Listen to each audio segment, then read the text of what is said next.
Hi everyone, welcome back. Today I'm going to show you how to draft a turtleneck Dickey. Basically, it's a standalone turtleneck collar with a small fabric extension that sits neatly under your neckline of your clothing item. If you love the layered turtleneck look but hate the bulk of wearing a full shirt underneath a sweatshirt or dress, this project is for you.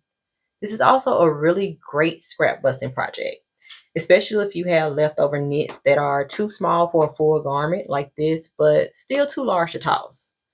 You will want to use a very stretchy knit for this project, such as a jersey, a double brush, or rib knit, but you want something with a significant amount of stretch. The most important measurement for this project is the neck circumference. For this tutorial, I am making a Dickey for my niece. I am measuring around the middle of her neck, right along the bump at the front of the neck, or the Adam's apple as some people call it. This measurement plus seam allowance will be the width of our turtleneck piece. Next, I am deciding how tall I want the turtleneck to be. I want this one to fold over, so I'm choosing about a 2.5 inch to 3 inch finish height. To draft that, I will double the finish height and add seam allowance. So if your seam allowance is going to be 1/4 an inch, then you will need to multiply that by 2, and that will give you 1/2 inch that you will be adding to that finished height. That's going to give me enough height for a clean fold without it collapsing. Now you need to cut a rectangle for the Dickey piece. For my niece, I cut an 8x11 rectangle, but if you are doing this for an adult, you will want the piece to be a little bit bigger. For this version that I made for my mother, the rectangle was 13x15, and the 15 inches was based off her neck circumference. So here it is side by side with my niece's for a comparison. And if you want, you could go ahead and add your quarter points to the turtleneck piece. The quarter points are going to be helpful when you're sewing because as you attach the collar to the neckline of the Dickey piece, it's going to help you distribute the stretch evenly when you're sewing. And this isn't particularly important if you're using a knit with a 4-way stretch, but if you are using a knit with a 2-way stretch, your your pattern piece should be placed with the longest edge lengthwise for the grain line, which means your short edge will be going along the selfish edge.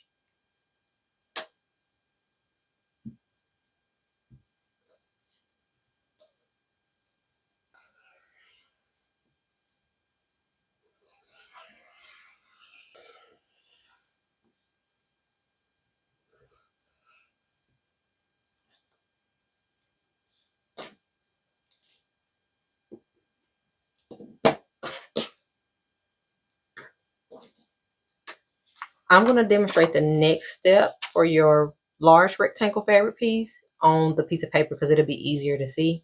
You're going to take this rectangle and fold it in half, and then you're going to fold it in half again.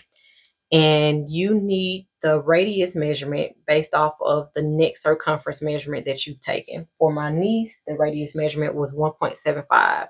To get the radius measurement, I took the neck circumference and divided it by 6.28. Now you may get a number that isn't easy to work with. If that's the case, just round it up by another 1/4 an inch. So the nearest 1/4 an inch. And then you're going to measure out your neck radius along the folded edge. So not the unfinished edge, but the folded edge. So I'm going to measure to 1.75.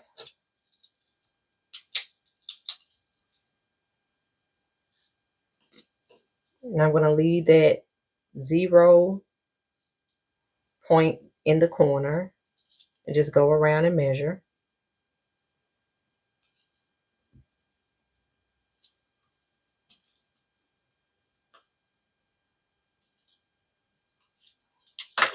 And on my fabric, I'm going to use a chalk roller because the fabric is black and that's the best way for me to be able to see it.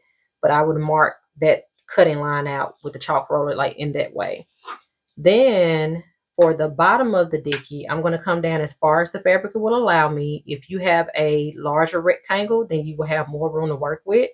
For this rectangle, I have about 2 inches, and that's going to be good because, again, it's going to be sitting under your garment, and I'm going to measure out 2 inches. And again, this is all, we're not going to actually do this on the pattern piece. You're going to be doing this on the fabric. But I'm doing it on the pattern piece because it's easier for you to see it that way. And then that would be my second cut line. So I would be cutting out here and I would be cutting out here. And then all you will have is this. And what it'll do is that will give you your opening on your neckline. It will give you your opening, neckline opening for your Dickey.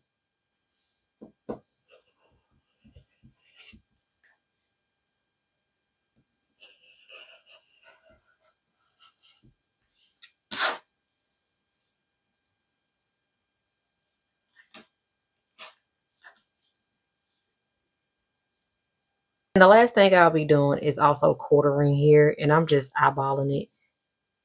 If you want to be more specific, you can actually measure it out, but I feel comfortable doing this. Now that all our pattern pieces are cut, we can get to the sewing. I'm going to do all my sewing on the serger. If you have a sewing machine, make sure you're using a stretch stitch.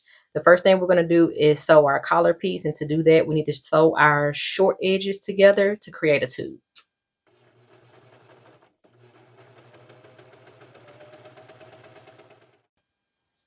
Now you're just going to fold it wrong sides together, enclosing that seam that you just sewn, and your notches should match up.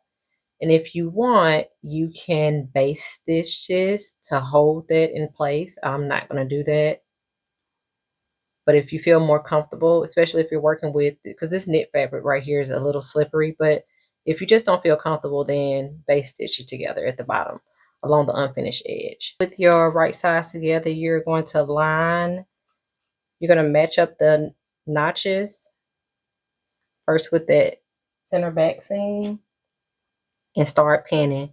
And basically you're just matching up each notch to the notch on the neckline piece. And we're just pinning it in place. I'm going to use my Wonder Clips. You use pins if that's what you prefer. I like Wonder Clips, especially for my serger, because there have been times where I've accidentally or I've forgotten to take the pins out and it's gone through the serger. So I prefer the Wonder Clips. Now that you have a pin, you're going to see that there are some areas where it's not fully fitting in there, and that's what I meant when I said we were adding the notches, so that you'll be able to stretch it in between each notch and distribute that stretch evenly. So we're going back to the serger and we're going to attach this to the Dickey piece.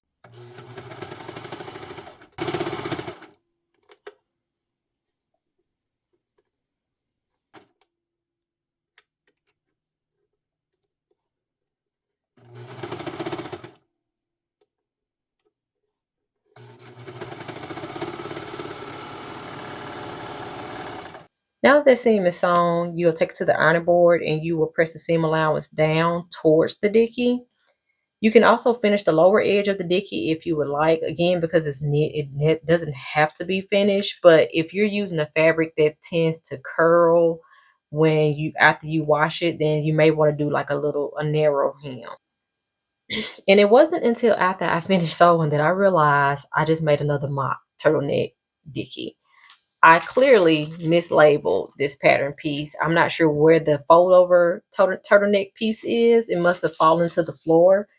And as you can see, I'd already used that piece to make this version for her, but it's okay. She's going to wear it, and I will go back to I will find that turtleneck, the fold over piece, so that I can make her one, because that is what she asked for. With that being said, this is a really easy draft once you understand the measurements, and it's a great way to stretch your fabric stash a little further. If this was helpful, feel free to like or save it for later. And let me know in the comments if you'd like to see more scrap-friendly sewing projects. Thanks for sewing along with me. I'll see you in the next make.